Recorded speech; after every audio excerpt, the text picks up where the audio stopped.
नहमदुहु व नसल्ली अला रसूलिल करीम अम्मा बाद फ़अऊज़ु बिल्लाहि मिनश शैतानिर रजीम बिस्मिल्लाहिर रहमानिर रहीम। दोस्तों, आतिफ मजीद का सलाम। एम ए शहजाद खान साहब आप बड़ी अच्छी तरह जानते हैं, किसी तारफ़ के मोहताज नहीं है। खान साहब मेरे साथ मौजूद हैं। खान साहब से मैं बात करने जा रहा हूँ, अमेरिका के एलाइज़ आहिस्ता आहिस्ता पीछे हटते जा रहे हैं। अगर बात करें नेटो कंट्रीज़ की, नेटो कंट्रीज़ अब स्ट्रेट फॉरवर्ड कह रहे हैं जी हमारा इस जंग से कोई लेना देना नहीं। ट्रंप साहब धमका रहे हैं नेटो कंट्रीज़ को, लेकिन नेटो की तरफ से भी जवाब आ गया है।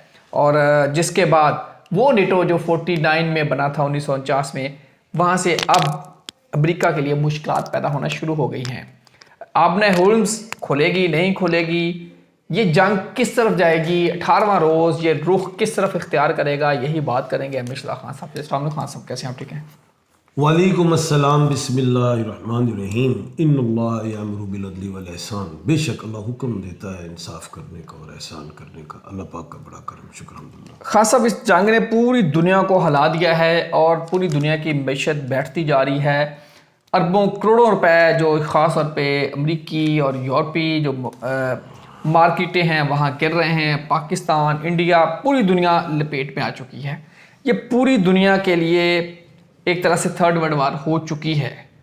कोरोना वाला माहौल बन चुका है। ये माहौल, इसके बारे में बाबा वंगा ने बड़ी बार कहा है कि 2026 में बड़ी तबाही, बड़े मामलात। अगर मैं आपकी पेशन गोइयों को देखें तो आपने भी 2025 के एंड पे पेशन गोई की थी। ये 2026 जंगों का साल और बड़ा एक नंबर सूरज का है, और ये सूरज बड़ा कुछ दिखाने जा रहा है। होने क्या जा रहा है खान साहब? बिस्मिल्लाह। देखें, 2025 में लड़ाइयाँ तो शुरू हो गई थी, लेकिन 26 मैंने कहा था बिल्कुल लड़ाइयों बहुत बढ़ेंगी। 8-9 ममालिक वाला मैंने जिक्र किया, बिल्कुल किया था। और इस साल के 2 चांद ग्रहण और 2 सूरज ग्रहण, ये जो चांद ग्रहण गुजरा ये मशरिक में नज़र आया है। मशरिक से यानी कि India, Afghanistan, Pakistan, middle east दिखाई दिया। अगले जो चांद ग्रहण सूरज ग्रहण है वो नहीं दिखाई देना, यानी कि ये बस लड़ाई ख़त्म। अभी कब ख़त्म होगी वो तो मैं अभी बताता हूँ सारा कुछ। अगली लड़ाइयाँ होनी है यूरोप में, वो मैं बार कह रहा हूँ कि उधर भी 8-9 कंट्रीज़ में होगी, क्योंकि अब मैं कुछ लॉजिकल समझाता हूँ, सितारों पे जा रहा हूँ। चांद ग्रहण वगैरह तो आप सब सुन बैठे हुए पहले से। 8 मार्च को ज़ोहल गुरूब हुआ। सैटर्न का गुरूब होना मगरिब में, ये मगरिब की मौत थी। ठीक है, जंग में गुरूब होना, जंग जो छेड़ ली हुई थी उन्होंने। 9 और 10 को कमर दर अकरब था और 11 तारीख को मुशरी सीधी हो गई थी। मैंने एक साफ कहा था बेशुमार चैनल्स पे कि यहाँ पे गुमसान की लड़ाई होगी। ट्रंप जो है मदद मांगना शुरू कर गए थे फ्रांस से। उसी जंग के दौरान ही फ्रांस ने हाँ कर दी। मैं कहता हूँ 11 मार्च तो गुजरने दो, फ्रांस मुश्तरी का मालिक है। मुश्तरी ने सीधा होना 11 को, और वो जैसे ही सीधा मैं वो भाग जाएगा। वो भाग गया। उसने कहा मैं नहीं इस जंग में। अब अगली बात सुने, अमेरिका, पहले तो मैंने एक बात और भी की हुई थी, जो पेशन गोई पूरी हुई, मुझे खुशी नहीं होती कि मेरी पेशन गोई पूरी। मैंने कहा अब नए हरमोज बंद हो जाएगा। वो अमेरिका का दन खुला है, ये मैं कहा बंद होना जी, वो कर दिया उसने। ये तो सबसे बड़ी जीत पहले ईरान की ये हुई। अब बात ये है, उस आपने हरमोज के बंद होने से अमेरिका को क्या नुकसान है? नुकसान तो हमें, वो उनको, अमेरिका को बहुत बड़ा हो गया। वो क्या हुआ, आपने हरमूज के गुजरता कौन है वहाँ से? मिडिल ईस्ट गुजरता सारा तेल लेके। पेमेंट कैसे लेता है मिडिल ईस्ट? डॉलर्स में लेता है, पेट्रो डॉलर कहते हैं। अब वो डॉलर लेने का मकसद क्या है अरबों को? वो मकसद ये है कि वो पैसा फिर सारा इन्वेस्ट होता है अमेरिका बड़ी बड़ी कंपनियों में।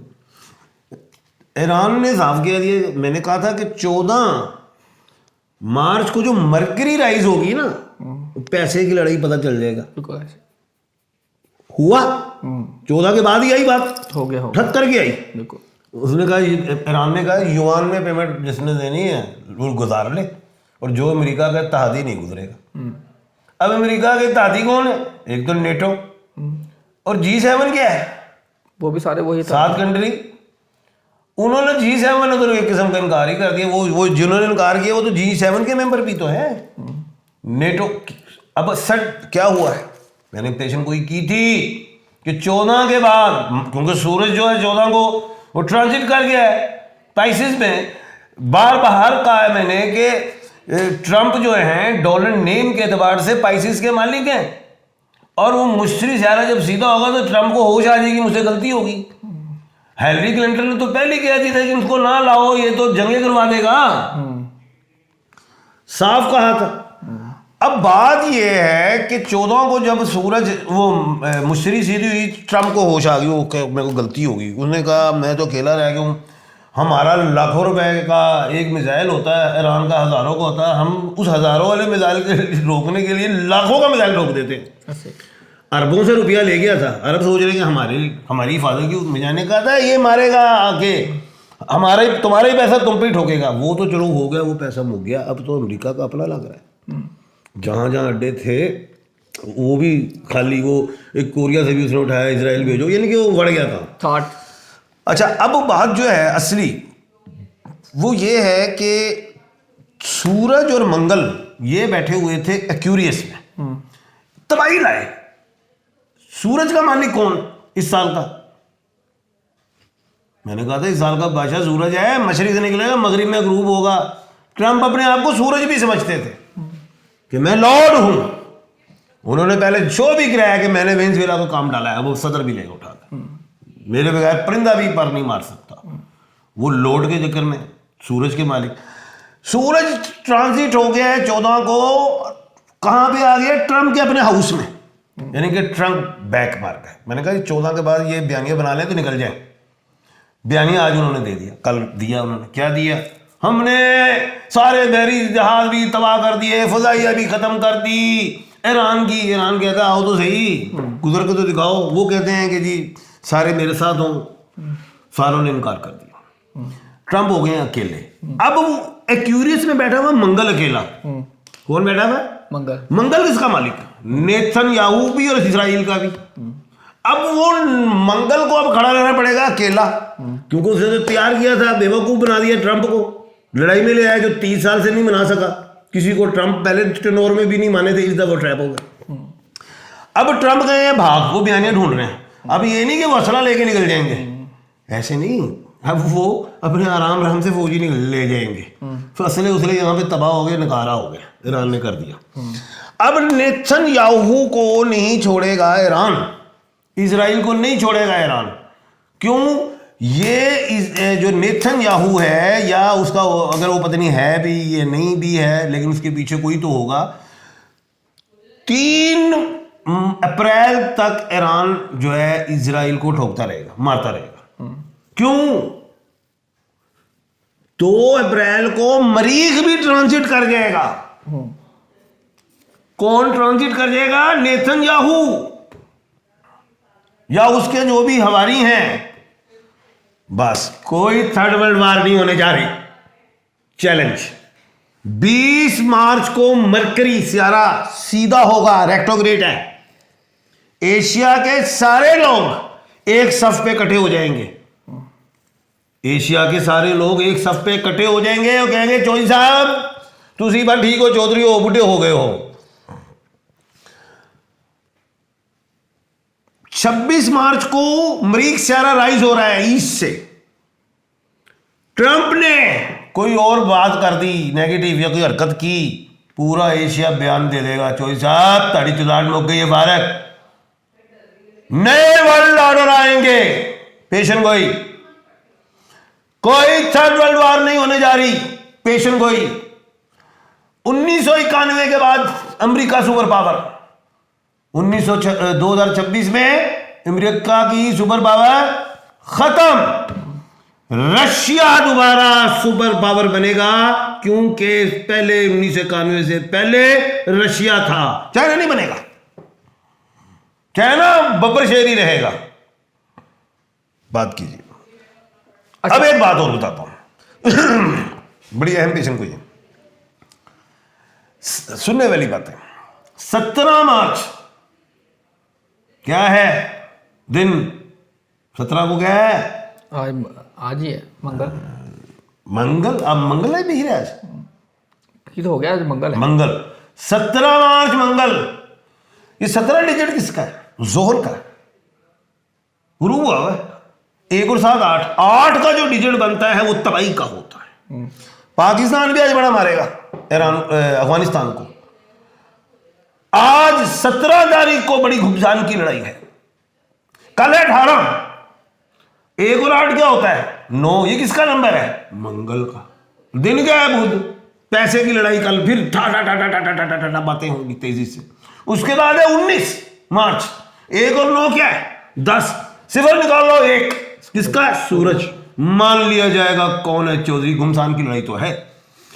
20 तारीख को मरकरी सीधी हो रही। एक दिन तवातर से मैंने डेटे दे दी। तो कहने का मतलब यह है कि ये 3 दिन अफगानिस्तान के लिए भी अच्छे नहीं, बहुत मारेगा पाकिस्तान। इजराइल के लिए भी अच्छे नहीं, बहुत मारेगा ईरान। अब ये नहीं है कि वो इजराइल नहीं हमला करेगा, वो भी करेगा, लेकिन ये आखिरी लड़ाई है घुमसान वाली। बिल्कुल। और उसके बाद ट्रंप ने बयानिया तो बना लिया है, अब देखो आस्ते आस्ते निकलेंगे जी। खान साहब, अगर मैं बात करूं नेटो जो उनके एलाइज थे डोनाल्ड ट्रंप के, अमेरिका के, 1949 में बने, अमेरिका उसका मेंबर था, यूके उसका मेंबर था, 12 कंट्रीज़ के साथ ये शुरू हुआ, 32 कंट्रीज़ पे चला गया। 32 कंट्रीज़ अमेरिका के साथ रहे, पैसा लगाते रहे, लड़ते रहे, सारा कुछ हुआ। G7 कंट्रीज़ 1975 में बने, वो भी G7 कंट्रीज़ भी अमेरिका के साथ खड़े रहे। अब अगर मैं बात करूं डोनाल्ड ट्रंप के जोड़ी को, दोनों कंट्रीज़ को ये बज़ाहत दोनों नेटो को और G7 को खोते नज़र आ रहे हैं इस लड़ाई के बाद।